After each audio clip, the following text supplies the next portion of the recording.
Buenas tardes. Muchísimas gracias por conectarse. Queremos darles una cálida bienvenida.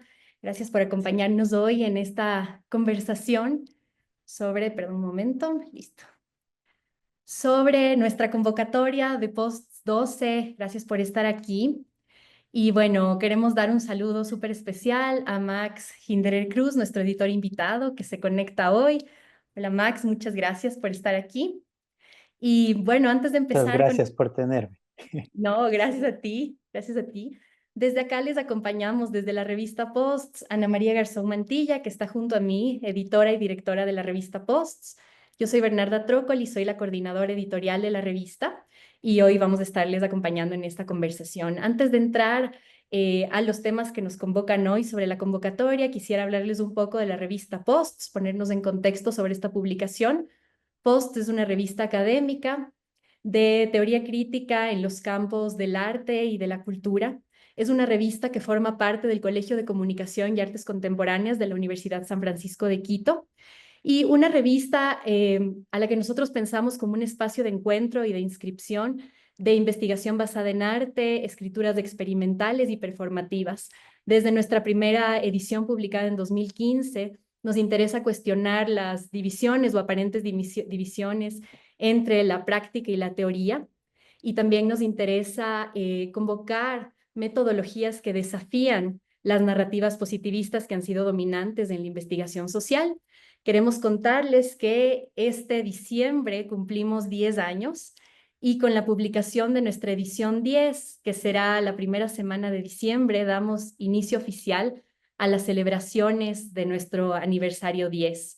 En febrero vamos a tener una gran agenda de celebraciones, así que vamos a estar en contacto con ustedes a través de sus correos para que puedan acompañarnos en estas actividades que vamos a ofrecer en febrero.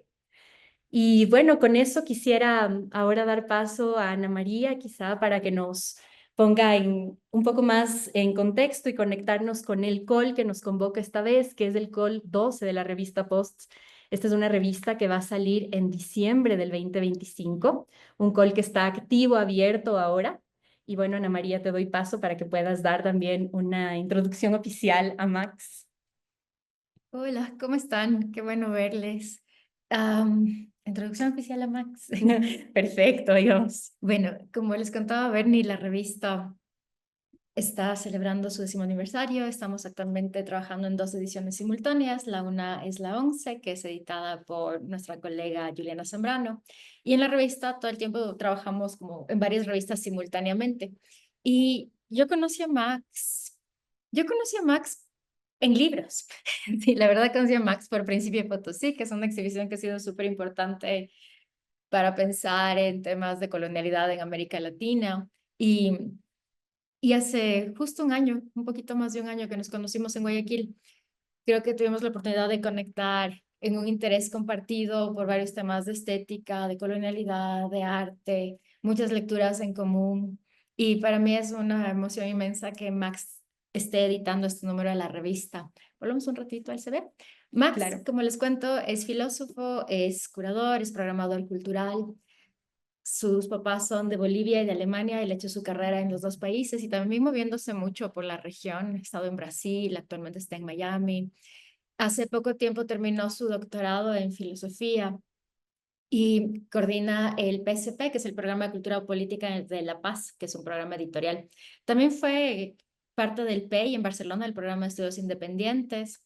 Y y creo que lo que Max ha abierto para más colegas como yo es como un camino bien interesante para pensar cómo la historia de la región tiene que definitivamente ser estudiada desde la colonización, por un lado, pero también de qué cruces se generan para pensar la estética, para pensar la política, y cómo la estética es en sí misma una cuestión de discusión política. Entonces, gracias, Max. Lo que vamos a hacer hoy es compartir algunas ideas sobre el call, teniendo en cuenta que la gente que está acompañándonos, los colegas que están aquí, son personas que están posiblemente interesadas en publicar o en conocerte un poco más. Entonces te dejo a ti, Max. Bienvenido. Entonces, de mi parte también muchísimas gracias. Gracias, Bernarda. Gracias, Ana María, por tenerme aquí colaborando en esta edición, por la invitación. Gracias a todos de estar en esta reunión. Espero que pueda mi presencia ser de ayuda para que se animen a contribuir con contribuciones. Pues yo creo que estamos muy emocionados con el tema y con los distintos campos y entrecruces de distintos campos bien heterogéneos que abre este llamado. Y bueno, por eso mismo ahora estamos haciendo esta reunión para ver si podemos aclarar tal vez alguna cosa que haya quedado, que no haya sido conclusiva para sus pensamientos y motivación. Gracias, Ana María, por detallar también mis campos de interés, cómo conectamos en el trabajo, en nuestra colaboración. Yo creo que es bien interesante pensar este call desde lo que yo trabajo realmente con el campo y me veo siempre remitiendo de vuelta al mismo lugar de cuestionar cuáles son las raíces de nuestra comprensión desde lo regional, nuestra historia específica, andina, latinoamericana. Dentro de lo latinoamericano y la historia colonial en específico, lo andino, que es algo que yo creo que compartimos les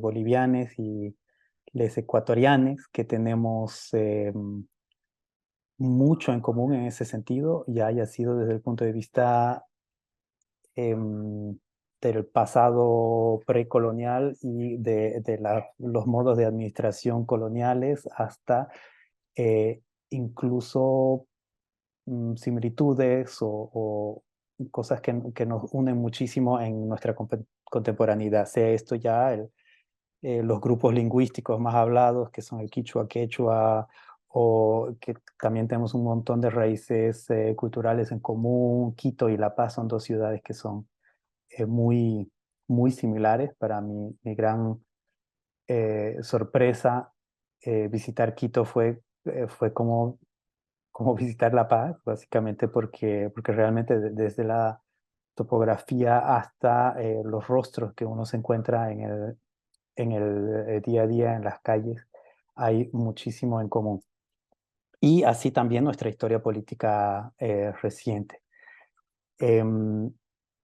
Y ahí entramos directamente al tema. Para, si me permiten, doy un pequeño pantallazo, por así decir, son tres puntos los que me interesan sobre todo de resaltar. Yo creo que todos tuvieron la posibilidad de ver el call en la página web de Posts, que también se divulgó a través de las redes sociales y bueno, está en la página web un pequeño texto que hemos presentado como call y en el que detallamos dos puntos. Yo quisiera añadirle un tercero en esta reunión, que cuando uno va cargando ciertas temáticas y las va repensando y vamos con Ana María y Bernarda conversando, repensando las temáticas, se van como que surgiendo nuevas pautas, nuevas líneas de pensamiento. Y ahí le quisiera añadir un tercer punto. Cuando hablamos de constituciones, como es el título de esta eh, decimosegunda, sí, el número 12 de la revista Post, bajo el título Constituciones, pensábamos primeramente en un campo de tensión que se abre entre dos distintos tipos de constituciones que podríamos pensar. Uno, pensando en la historia reciente política, por eso digo aquí hacemos la incursión hacia el col, el pasado muy reciente o el comienzo de nuestra contemporaneidad, como quieran llamarlo, pues si nos vemos como sistema político, ambos, el Ecuador y Bolivia, somos refundados hace muy poco tiempo con un proceso constituyente y una nueva constitución política del Estado que hemos básicamente como estados hermanos alcanzado a través de los arduos procesos democráticos que conlleva replantearse como Estado, refundarse, reconstituirse y he llegado a obtener a través de estos procesos arduos 2 nuevas constituciones, en Ecuador en el 2008 y en Bolivia en el 2009, 2 procesos que además fueron realmente paralelos. Si tengo bien anotado, el proceso boliviano inicia más temprano, el ecuatoriano concluye más temprano, entonces como que realmente van de la mano, además bajo, yo diría, dinámicas gubernamentales fraternas entre los 2 gobiernos en ese momento de Rafael Correa y Evo Morales respectivamente, y entonces llegamos a este inicio de lo que nos constituye como estados hoy, hace realmente muy poco tiempo. Estamos hablando de 15 años, 16 años, entre 15 y 20 años, procesos que tal vez en su dinámica entera nos lleven, en el caso boliviano, estamos hablando actualmente de 20 años de proceso. Estamos viendo cómo ya hablar de un legado, hablar de un pasado, hablar de procesos que constituyen un presente y un pasado, un inicio y un presente y con perspectiva hacia un futuro. Creo que algo que tenemos en común también Ecuador y Bolivia es que tenemos pendientes elecciones presidenciales que nos van a llevar o que ya nos están causando bastante incertidumbre sobre cómo estamos constituidos y cómo en fact, o sea, efectivamente los poderes, cómo se comportan unos con los otros en el proceso electoral y en qué va a acabar esto que en ambos países está generando muchísimas tensiones, ya sea con las sucesiones constitucionales de la presidencia, como en el caso del Ecuador, mientras que el país se enfrenta múltiples crisis, sobre todo una energética, es una que también tenemos en común. De hecho, nuestras crisis incluso son bastante parecidas, sean de naturaleza energética, sean, o sea, ya por combustible fósil o por energía eléctrica, o sea por los incendios que nos han sacudido, creo, ambos países. En Quito yo creo que se sintió muy fuerte, mucho más fuerte que en La Paz, pero otras regiones del país, como de la que yo soy, de Santa Cruz, han sido fuertísimamente afectadas con incendios inéditos en su extensión y en su gravedad. Así que bueno, en Bolivia estamos actualmente con una crisis también de los poderes, em, de cómo interactúan los poderes, la autonomía de los poderes está en cuestión, el cimiento propio del funcionamiento del Estado en su división en las autonomías de los 4 poderes. En Bolivia tenemos, aparte del Ejecutivo, el Legislativo, el electoral y el jurídico. Entonces, andamos también en una tensión muy fuerte entre estos poderes y lo que constituye pues nuestra posibilidad de funcionar como Estado. Entonces nos vemos, yo creo que en nuestra contemporaneidad, envueltos en problemas muy similares que dan, y ahí llegamos al segundo punto, y es lo que tensiona de cierta manera el primero, que es la pregunta lanzada en el call.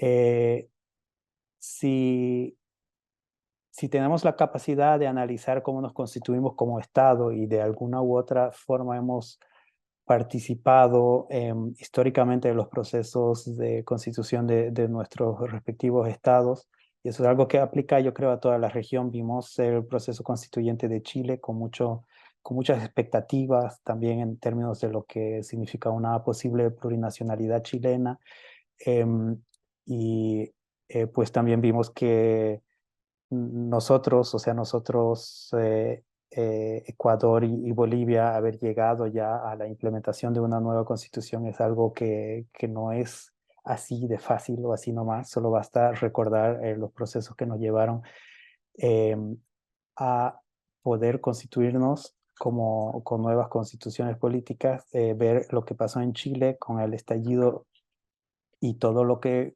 conllevó las represiones, el arduo proceso de lucha social, etcétera, para finalmente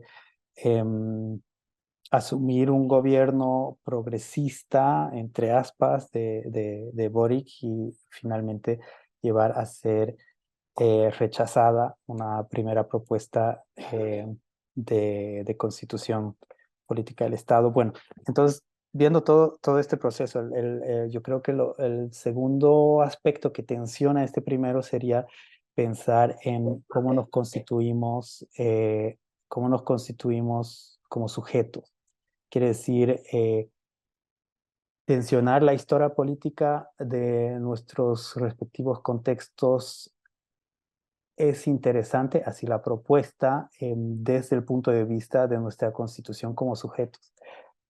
¿Qué quiere decir cómo nos constituimos como sujetos? Pues existen sujetos humanos individuales, existen sujetos también colectivos, pensando en colectividades que no devienen en Estado, no devienen en gobierno, no devienen en institución, pero permanecen en un otro estado constituyente, ¿no?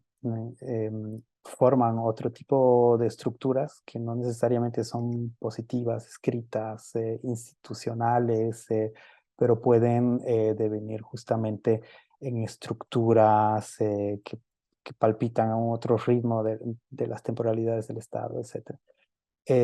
¿Cómo sentimos? O sea, ya vemos si tenemos una nueva constitución política del Estado, en el caso boliviano, también el Ecuador, conformamos multitudes plurinacionales, multitudes de diversas culturas heterogéneas, de distintas temporalidades históricas, procesos de producción completamente heterogéneos, inclusive asimétricos. em,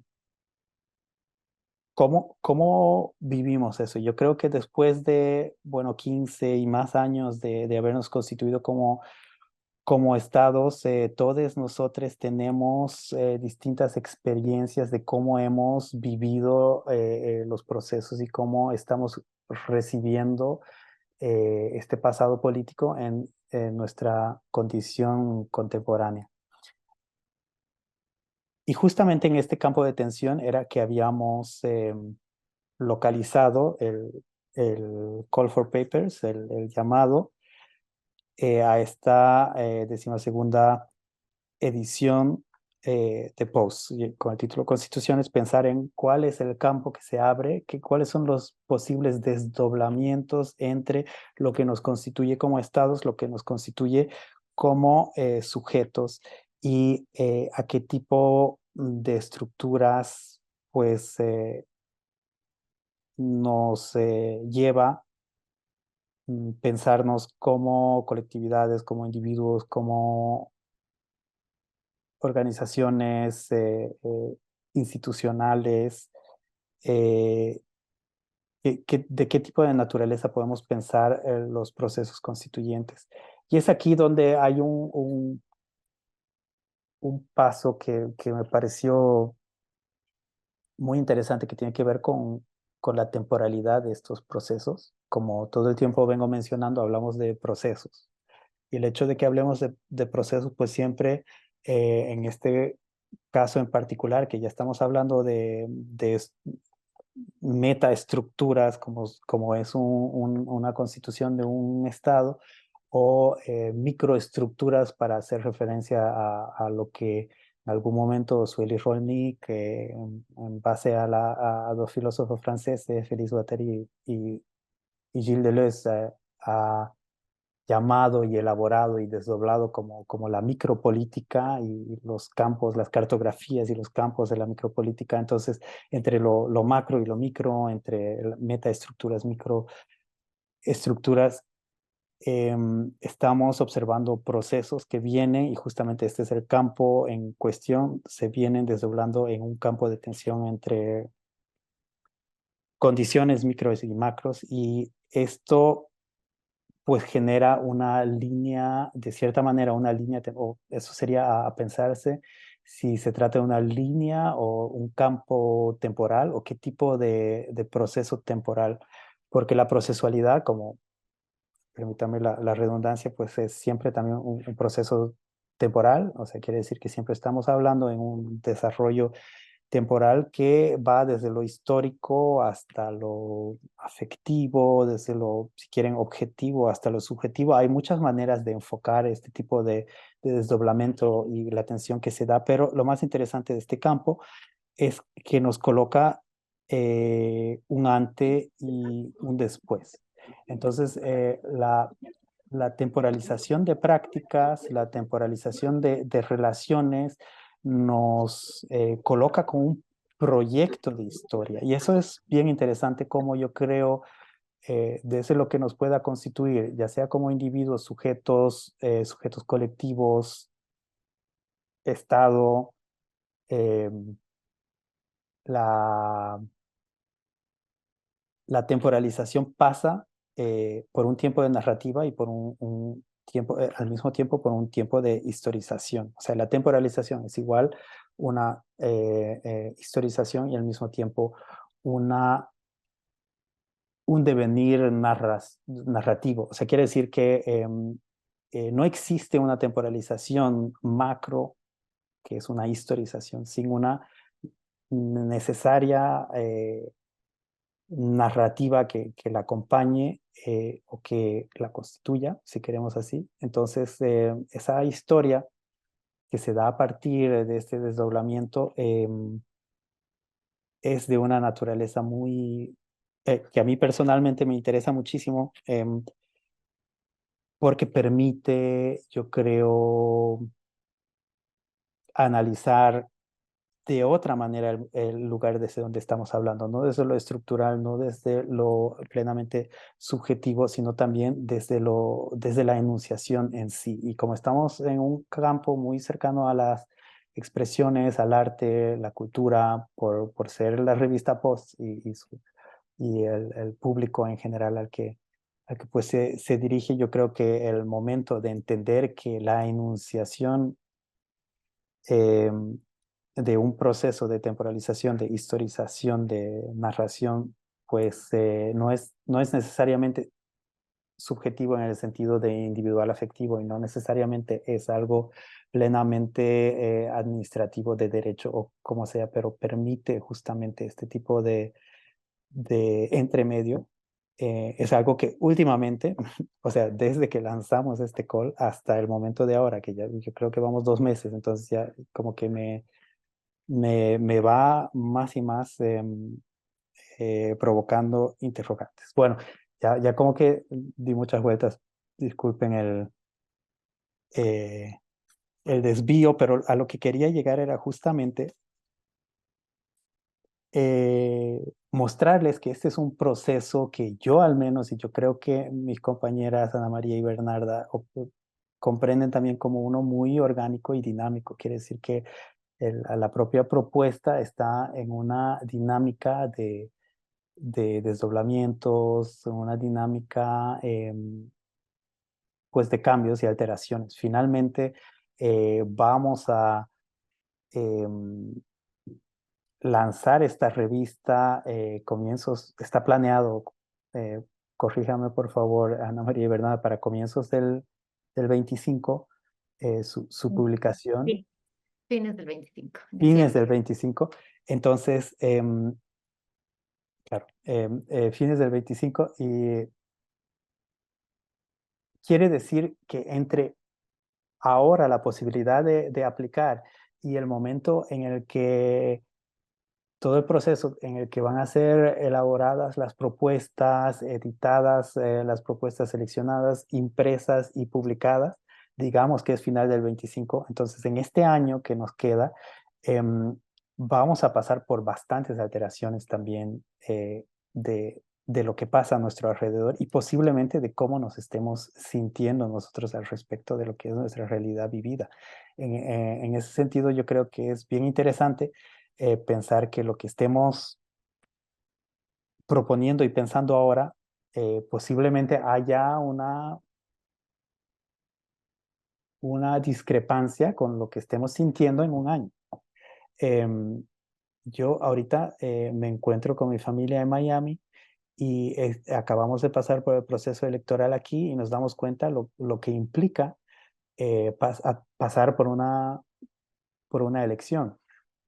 al mismo tiempo estos días, hoy en particular, la Policía Federal en Brasil ha iniciado un proceso formal por intento de golpe de Estado contra Jair Bolsonaro. Entonces, por lo ocurrido después de la elección de Lula el 22, ¿no? Que no sé si se acuerdan que igual que con el Capitolio aquí en Estados Unidos, pues también en Brasilia hubo grupos violentos que entraron en el Congreso Nacional y desmontaron básicamente el edificio con, como se sabe ahora, el intento de tomar el poder inconstitucionalmente e incluso envenenar a Lula da Silva, Alckmin y Moraes, que es el magistrado presidente del Tribunal Supremo de Brasil. Entonces, bueno, vemos que también un proceso electoral puede conllevar a situaciones postelectorales que también no aclaran mucho la situación, pero más bien pueden tensionar el momento, pueden llevarnos a situaciones absolutamente inesperadas. En ese sentido, lo que estemos ahora planteando, tal vez en un año tenga un carácter hasta histórico. Y eso es bien interesante pensarlo, desde sea cual sea la posición que asumamos en nuestro abordaje al tema. Bueno, gracias por darme tanto espacio y tanta paciencia. No sé, pues entonces en base tal vez a lo que les estoy comentando,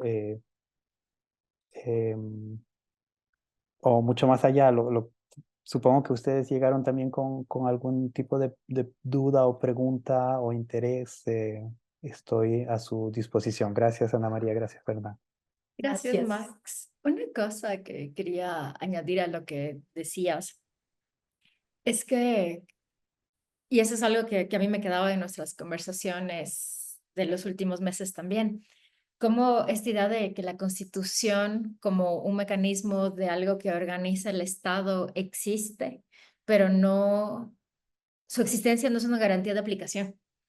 Y estaba pensando como específicamente en los derechos de la naturaleza, que es un tema que a mí me interesa muchísimo, pensando en cómo el hecho de que eso esté inscrito dentro de una constitución y que pueda haber unas elecciones que conciernen algo que tiene que ver con ese tema, no garantiza la aplicabilidad del derecho.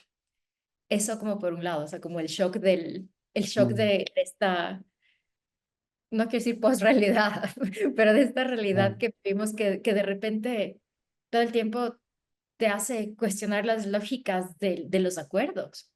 Eso como una cosa que resuena mucho, ¿no? Es que es algo fascinante.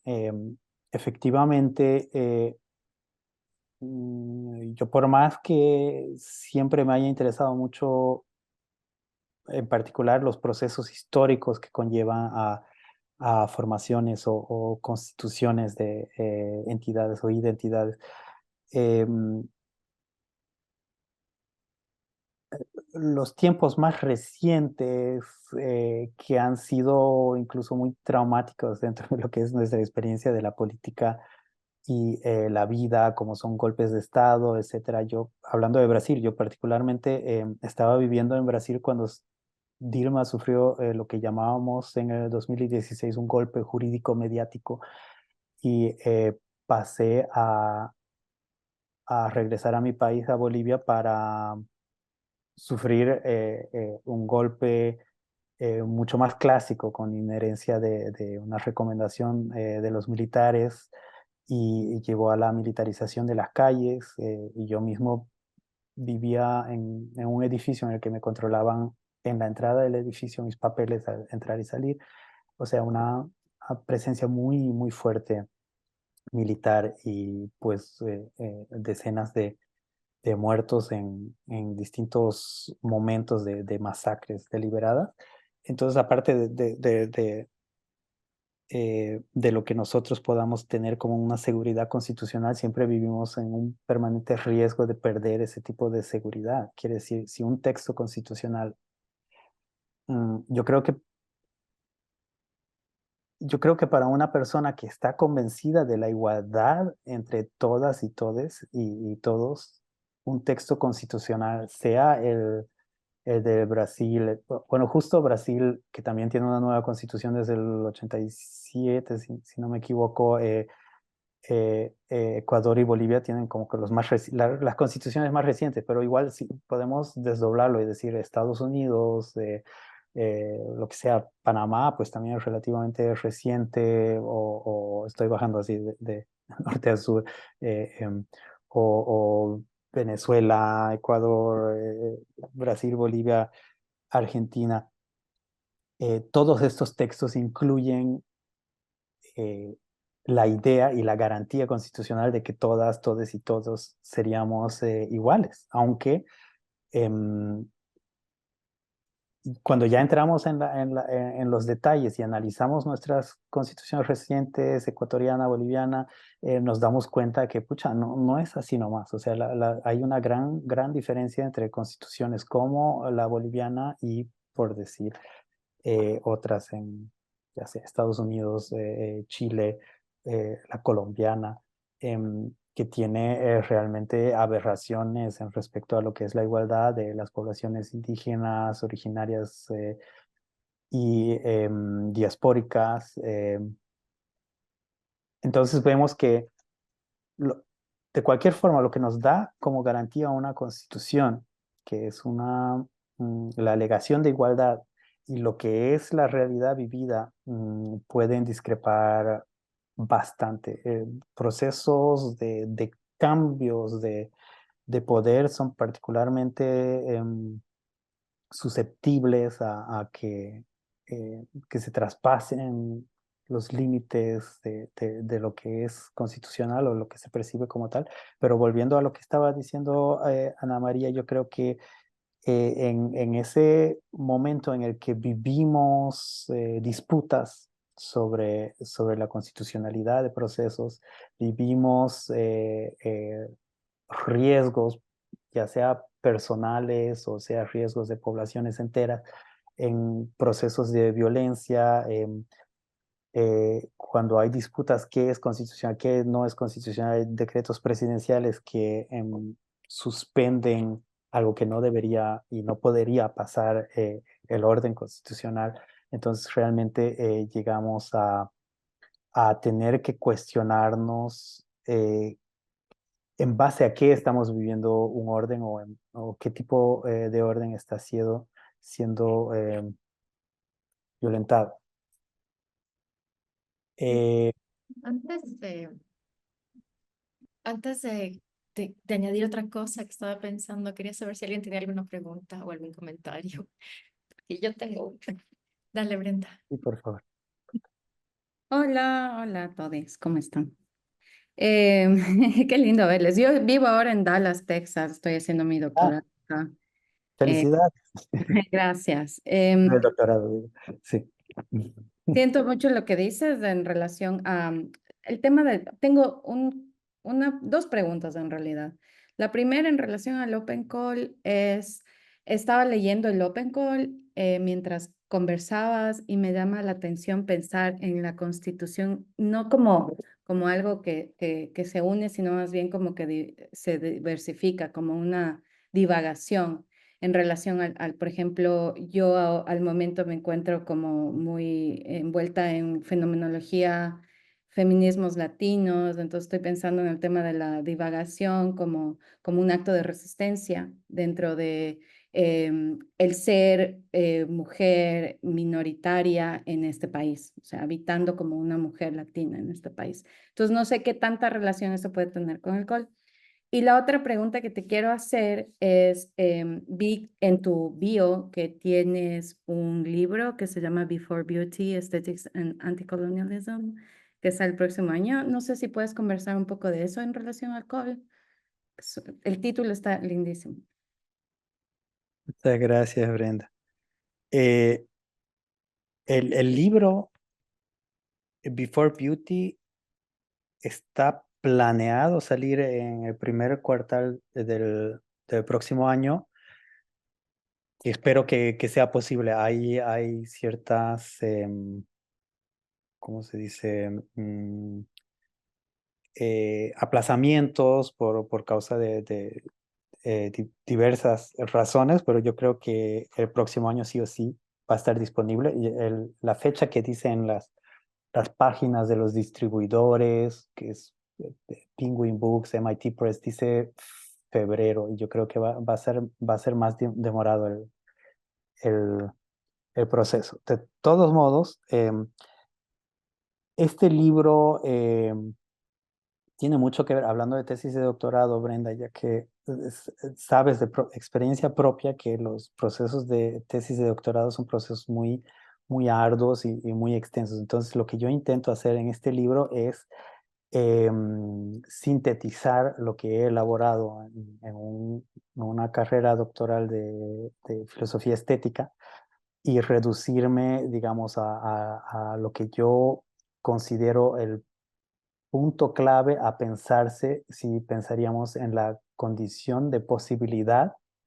para las nociones de belleza y de estética que se dan a partir del siglo XVIII en la filosofía central europea, particularmente alemana, la condición de posibilidad para que esto suceda, pero no desde el punto de vista filosófico, porque la ilustración filosófica lo que hace es básicamente saltarse toda la época medieval y mucho más antes hacer una especie de salto transhistórico para llegar a la Grecia antigua y nutrir sus aspiraciones emancipatorias justamente de desprenderse de las monarquías, de abolir las monarquías e instalar repúblicas. Esas ambiciones las nutren con la filosofía del helenismo griego, de la época clásica griega, y pues entonces es un poco difícil de ver una genealogía política, una genealogía filosófica que tenga que ver con la realidad política, la historia política, que lleva a al surgimiento de una estética como filosofía de emancipación, como es planteada la filosofía estética del siglo XVIII central europea. Entonces, ¿cuál es la historia política de la emancipación europea? Pues desde una perspectiva latinoamericana, lo único que podemos decir es un proceso de múltiples formas de colonialismo superpuesta, ya sea un colonialismo del siglo XVI, un colonialismo del siglo XVII, XVIII, todo lo que es las colonias americanas, caribeñas y africanas, y en esa superposición un país como Alemania, que en ese momento está desvinculado de un ejercicio de imperio colonial, o sea, en el momento en el que Kant, por ejemplo, publica su tercera crítica, y se establece realmente la estética como un trabajo sistémico formalizado en un idioma moderno como es el alemán, ya que el inicio de la estética lo plantea 50 años aproximadamente antes Alexander Baumgarten en latín, y hasta hoy en día son pocos los idiomas a los que fue traducido. Así que en el momento en el que surge la estética desde la perspectiva alemana, que es la que más impacto tuvo en la historia de la estética occidental, lo que condujo a esta posibilidad de un lugar que no es un imperio, que tiene sus propios territorios coloniales, que un lugar como Alemania en ese momento pueda desarrollar una teoría estética tiene que ver con un proceso mucho más amplio. La condición que genera la posibilidad de emerger una teoría estética, entonces, tenemos que buscarla en una historia política y no en una historia filosófica. Quiere decir, son dos procesos que por la naturaleza del pensamiento alemán de ese momento, que es un pensamiento desterritorializado, pues abre un campo de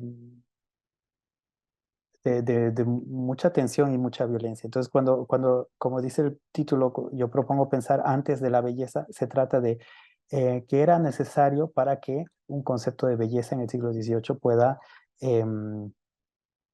surgir de la manera que surgió. Con lo que yo me refiero justamente a la historia política que transcurrió desde el siglo XVI hasta el siglo XVIII para poder llevar a la constitución, para decirlo, de una filosofía estética en finales del siglo XVIII. Eso es lo que une, yo creo, este call con el libro Before Beauty. Muchas gracias por la pregunta. Con mucho gusto respondo más al respecto. ¿Alguien tiene otra pregunta? Bien. Yo quería preguntar, o también añadir algo que he estado también como muy latente, que es pensar si este como enfoque de lo constitucional de alguna forma se escapa de nuestro control. Hemos estado también hablando bastante de lo que constituye y lo que constituye como aquel espacio de más bien generación de otro tipo de comunidades, otro tipo de redes, otro tipo de afectos y relaciones.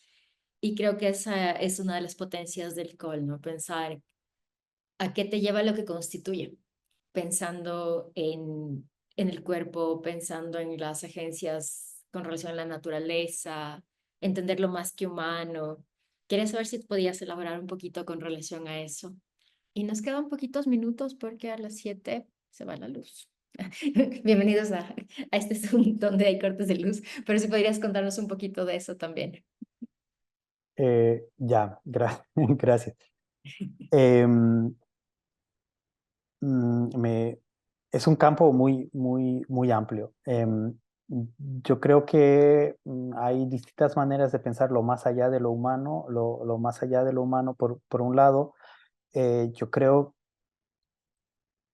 bueno, podemos pensar en lo que se dice naturaleza, que de cierta manera significaría desvincular lo humano de la naturaleza, que a mí me hace un ruido que no me gustaría comenzar por decir lo más allá de lo humano, es la naturaleza, porque yo creo que la naturaleza abraza la humanidad y le da territorio y le da vida. Y por el otro lado, pero y eso me gusta más de pensar en lo más allá de lo humano, es, ¿vieron Terminator? Aquella película con Arnold Schwarzenegger en el que la narrativa, bueno, hubo varios sequels, pero la narrativa básica es muy simple, que yo creo que es algo muy contemporáneo, que es la programación de una computadora que como inteligencia artificial pues logra tomar decisiones que superan la capacidad ética humana y decide que básicamente aboliendo el sistema humano para volverse un sistema productivo que esclaviza a la fuerza humana, pero está basado en la racionalidad artificial. Se le fue la luz a Max. ¿Qué? Creo, ¿nos escuchan? ¿Nos escuchan? Ay. Sí, las escuchamos. Se congeló la pantalla. ¿Hola? Yo lo percibo Te todo. escucho, creo que son Ana María y Bernal. Ay. Bueno, Ahí volvieron, creo. ok, sí, ahí están. Hola. ¿Nos escuchan? ¿Se les corta en Quito o en todo Ecuador a las 7 la luz? Ya, pero aquí estamos. Creo que se fue antes, Ok, pero es un plan B. continúo simplemente, lo mantendré corto. Bueno, en esta película del Terminador, lo que sucede es que se genera una estructura que es autónoma en el sentido que se sostiene y supera la necesidad de recurrir a recursos humanos Y eso es algo interesante en términos jurídicos administrativos, porque ciertamente llegamos en algún momento llegamos a estructuras jurídico-políticas, estructuras gubernamentales que realmente superan la simple voluntad. Y ahí hay una extensión, una prótesis interesante que creo que va más allá de lo humano, de organización. Que es bien interesante pensando en procesos constitutivos. Yo creo que el derecho, mucho más si pensamos en términos como justicia, pero digamos que el derecho en sí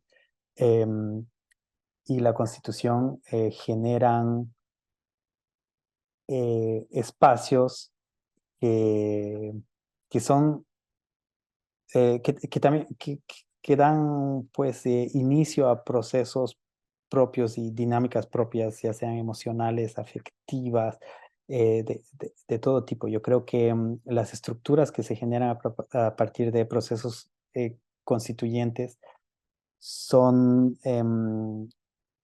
son como un lugar de nacimiento de dinámicas y fuerzas que superan lo humano individual y siempre están basados en colectividades y que de esa manera pueden generar una dinámica que supera lo humano. Esa sería la manera de lo que me gustaría pensar para evitar recaer en la idea de que lo humano y lo natural serían, o la naturaleza sean dos cosas separadas. Gracias, Max. Muchas gracias. ¿Alguien tiene alguna otra pregunta, algo que quisieran compartir? ¿Vamos bien? Tenemos una en el chat. Tenemos uno en el chat. Eh, Willy. Wilson, que está por aquí. Nos agradece por la presentación y que está más enterado de esta edición de Posts. Muchas gracias, Willy. Gracias, Y Will. gracias a todos por acompañarnos. Si tienen más dudas o si aparece una duda en este momento en el camino, síganos en redes, siempre estamos respondiendo, o escríbanos en nuestro correo que es post@usfq.edu.es. Y nada, esperamos escuchar de ustedes y te agradecemos mucho, Max, por este tiempo. Muchísimas gracias. Siempre es interesante y hermoso escucharte, así que gracias. Y Gracias bueno, a usted. cuídense mucho. Muchas gracias. Buenas Chao a noches. todas las Andrea.